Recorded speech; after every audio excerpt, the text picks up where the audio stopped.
তারা বলেছে বাংলাদেশের সকল দলকে ভারতের মাটিতে আমন্ত্রণ, শুধুমাত্র জামাতে ইসলামী লাল কার্ড।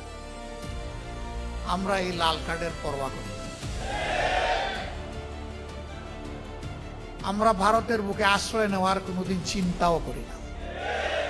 আমরা তো বলছি না আগের অংশ অগুরুত্বপূর্ণ, কারণ সেই অংশেই তো আমরা আমাদের মাতার তাজ 11 জন নেতৃবৃন্দকে হারিয়েছি। সেই অংশেই তো আমাদের শত শত সহকর্মীকে হারিয়েছি। সেই অংশেই তো আমাদের ভাই বোনেরা আয়নাগরের সঙ্গে হয়েছে। সেই অংশেই তো লাখো লাখো মানুষ, আমাদের সহকর্মীরা বারবার কারাগারে চলে গিয়েছে। সেই অংশেই তো আমাদের সহকর্মীরা চাকরি হারিয়েছে। সেই অংশেই তো বাড়ি ঘরে ঘুমাতে পারেনি। আমরা তো ওই অংশ অস্বীকার করছি না, কিন্তু এইটা অস্বীকার করার কোনো উপায় নেই। আমাদের এত এত ত্যাগ, আমাদের আন্দোলন এবং প্রতিরোধ তখন কিছুই কার্যকর হয় নাই। যা এসে কার্যকর রূপ পেয়েছে 24-এ, এই 24কে স্বীকার করতে এত হীনমন্যতা কেন? এই 24 না হলে আজকে আমি এইখানে বক্তৃতা দিতে পারতাম না। এই 24 না হলে আজকে বিরোধী দল হতে পারতাম না, বিরোধী দলের নেতা হতে পারতাম না, এমপি নির্বাচিত হতে পারতাম না, পার্লামেন্টের মুখ দেখতে পারতাম না, ঠিক অনুরূপ ভাবে তারেক সাহেব প্রধানমন্ত্রী হতে পারতেন না।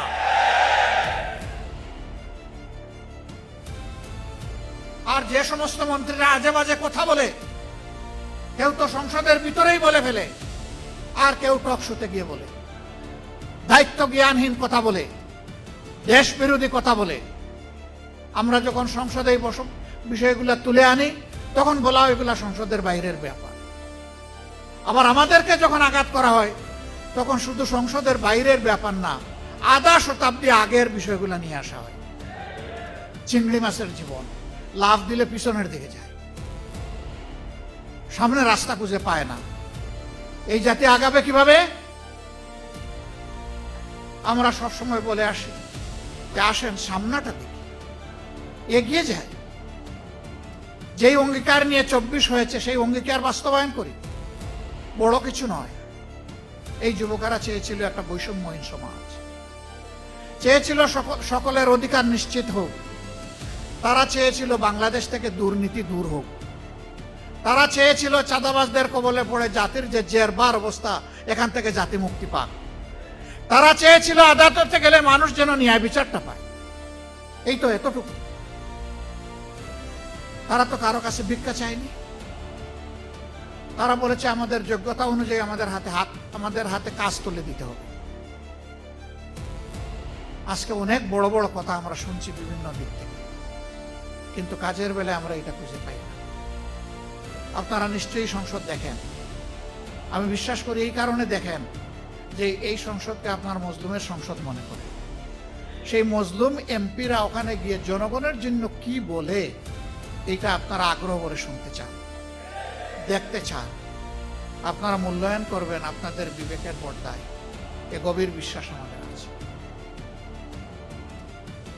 জুলাইয়ের সবচেয়ে বড় দাবি ছিল ফ্যাসিবাদ যাতে বাংলাদেশে আর ফিরে না আসে, এই জন্য সংস্কার সাধন করা, একটা নতুন বাংলাদেশ গড়ে তোলা, অতীতের পচা রাজনীতিকে বিদায় জানানো, নতুন রাজনীতিকে আলিঙ্গন করা, মানুষকে আশাবাদী করে তোলা। এই জন্যই হয়েছিল গণভোট। সেই গণভোটের ব্যাপারে বলা হয় এটা তো সংবিধানে নাই। বলা হয় এই 4 প্রশ্ন এত জটিল, আমি বুঝতে লাগে 4 ঘন্টা, জনগণ কিভাবে ভোট দিল? কেন? এই 4 প্রশ্ন তো 17 দিন আগে থেকে প্রচার করা হয়েছে, সকল মিডিয়া খুলাসা করা হয়েছে, গোপন রাখা হয়নি। আপনারা বুঝাতে চান যে জ্ঞান বুদ্ধি শুধু আপনাদের আছে, এই দেশের 18 কোটি মানুষের নাই। তা তো মানুষকে আপনারা অপমান করছেন। আমি মূর্খ হতে পারি, কিন্তু আমার জাতি তো মূর্খ, আমি কথা বলতে পারি না।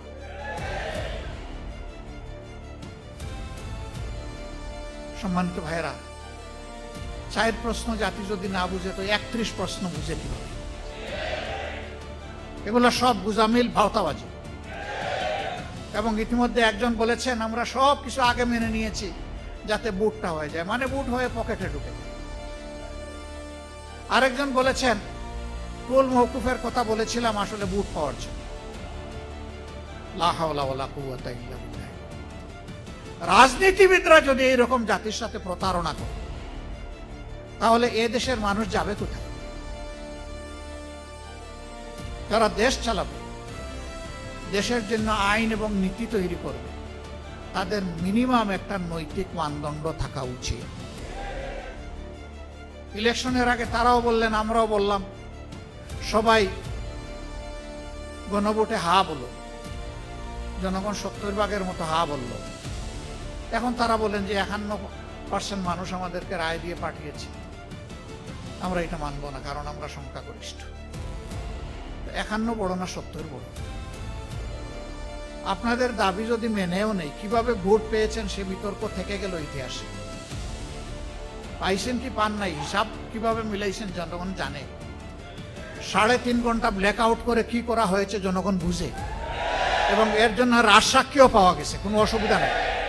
ইতিহাস অবশ্যই এটাকে পর্যালোচনা করবে ইনশাআল্লাহ, এবং যার যার পাওনা সবাই সময় মতো পেয়েও যাবেন ইনশাআল্লাহ।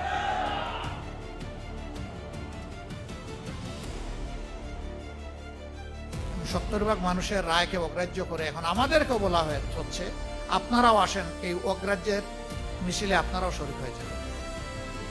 সংসদে আমাদেরকে অনেক সংবিধান শেখানো হয়, অবৈতনিক কিছু শিক্ষক আছে, হাবভাব যে দুনিয়া সব কিছু ওনারা বুঝেন। আমি একটু জিজ্ঞেস করতে চাই, সংবিধান সংশোধন কমিটি নামে কোনো কমিটি কোনো বিধিতে কোনো সংবিধানে আছে কিনা? যদি না থাকে তো এটা কেন? এটা হচ্ছে জুলাইকে ভুলিয়ে দেওয়া, এটা হচ্ছে গণভোটকে ভুলিয়ে দেওয়া। আমরা পরিষ্কার প্রতিবাদ করে ওয়াক আউট করেছি। আপনারা জনগণের রায়কে অপমান করতে চান, করেন, জনগণ সেটা বিচার করে।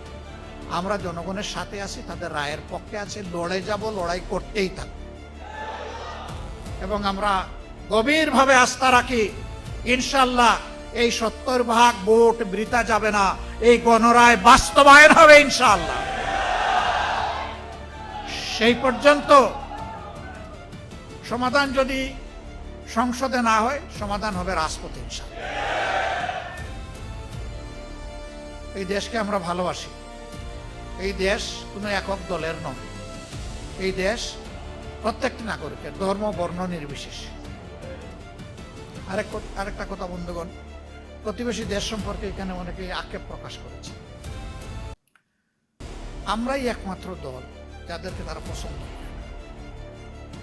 তারা বলেছে বাংলাদেশের সকল দলকে ভারতের মাটিতে আমন্ত্রণ, শুধুমাত্র জামাতে ইসলামী লাল কার্ড।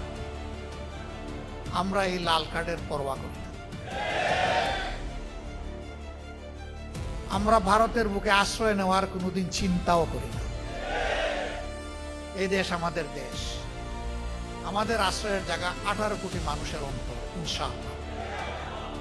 আমরা তাদের হৃদয়ে আশ্রয় নিতে চাই এবং আমাদের হৃদয়ে বাংলাদেশকে ধারণ করতে চাই। এই জন্য বরাবর বলেছি, আমাদের কোনো পিসি খালার দেশ নাই, আমাদের দেশ বাংলাদেশ। এই স্লোগান অনেকেই দেন, কিন্তু বাস্তবে প্রমাণ দিতে পারেন না। আলহামদুলিল্লাহ, আমাদের নেতৃবৃন্দ জীবন দিয়ে ফাঁসির তক্তার উপর দাঁড়িয়ে প্রমাণ করেছেন বাংলাদেশই আমাদের ঠিকানা। আমরা সেই নেতৃবৃন্দের রেখে যাওয়া আমানতের সম্মান রক্ষা করব ইনশাআল্লাহ। ভারত আমাদের প্রতিবেশী, তাদের সাথে আমরা সৎ প্রতিবেশীর আচরণ করতে চাই, এবং তারাও আমাদের সাথে সৎ প্রতিবেশীর আচরণ করছে ওটাও দেখতে চাই। এর ভিন্ন কোনো সম্পর্ক কারোর সাথেই আমাদের থাকে। আমাদের পররাষ্ট্রনীতি স্বাধীন, এ দেশ তার পররাষ্ট্রনীতি কারোর ডিকটেশনে চলুক এটা আমরা চাই। এটা জনগণের অভিপ্রায়ে চলবে ইনশাআল্লাহ।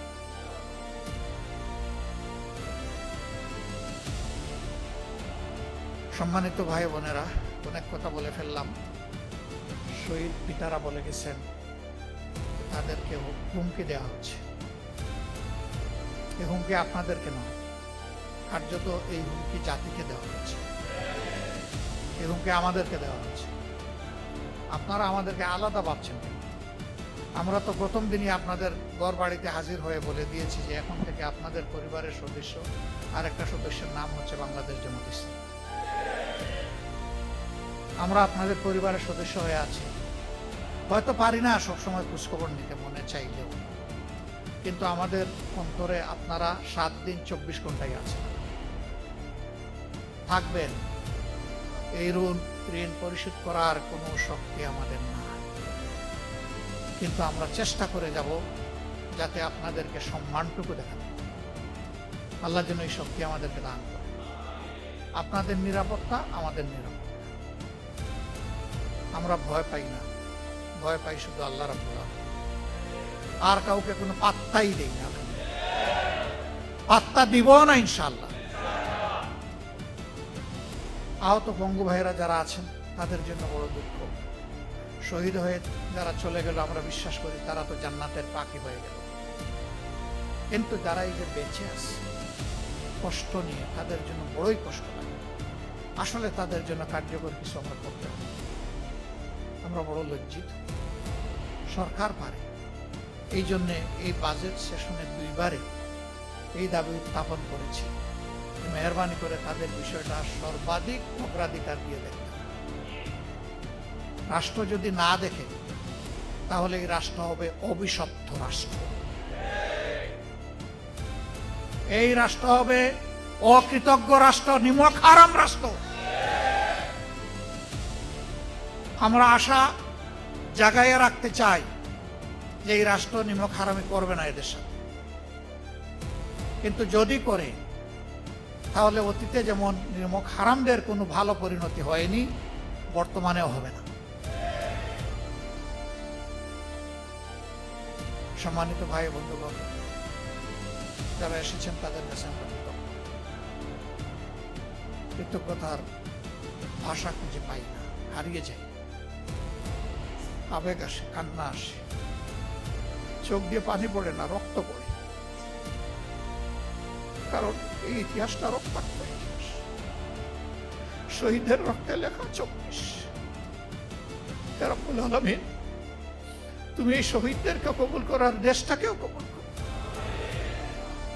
হে আল্লাহ, এটাকে সম্মানের, শান্তির, অগ্রগতির একটা দেশ বানিয়ে দাও, ন্যায় বিচারের একটা দেশ বানিয়ে দাও, আমাদের যুবকদের স্বপ্নের প্রত্যাশার দেশ বানিয়ে দাও, যেন আমরা মরার সময় শান্তি নিয়ে মরতে পারি, যে আমাদের জেনারেশনের হাতে, পরবর্তী জেনারেশনের হাতে একটা বাসযোগ্য সম্মানের দেশ আমরা তুলে দিতে পারলাম।